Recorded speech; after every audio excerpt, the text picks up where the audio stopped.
I came to believe when I do that that's how I am appreciated and loved. If I do, and so sometimes, you can never do enough because you feel like you can't be loved enough, because you're not really feeling loved. But yeah, I remember even as a child, high school, saying to my parents, you don't really love me for who I am, it's just for what I do. And, oh no, that's not true. But I think it was.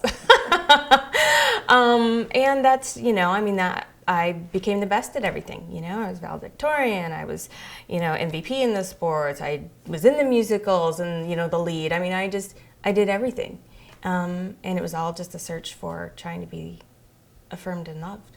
I go constantly. I go, and that's just what I do. And then I get exhausted and something breaks, either me, a relationship, just things don't work anymore. If I'm busy doing, I just don't feel, I get through.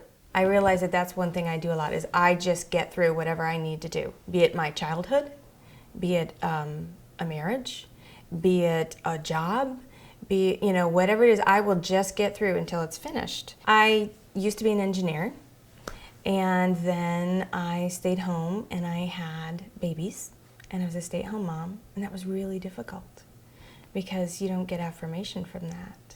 It's not something that's really valued in society very much, and so that was a very, very hard thing to say, okay, who am I outside of my doing?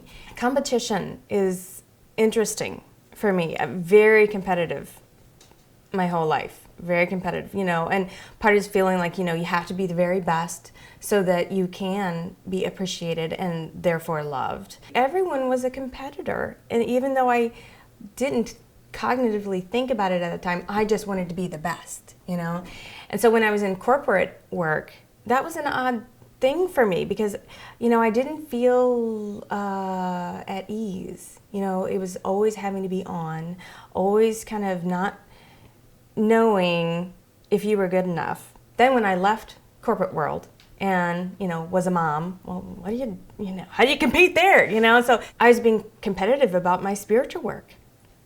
It was crazy, but I was all up in arms and I was going to be the best in the class and look at me and look what I know and no one's asking me what I know. And it was so funny.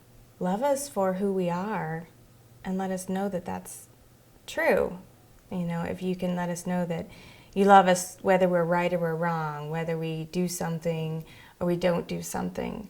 But if you can encourage us to just be, that helps us so much just to be. I think we're fun. So I think that we can add a lot of energy and zest to life, and we can make things happen for you, and we can help you and support you, and yeah. So, there's a lot to love.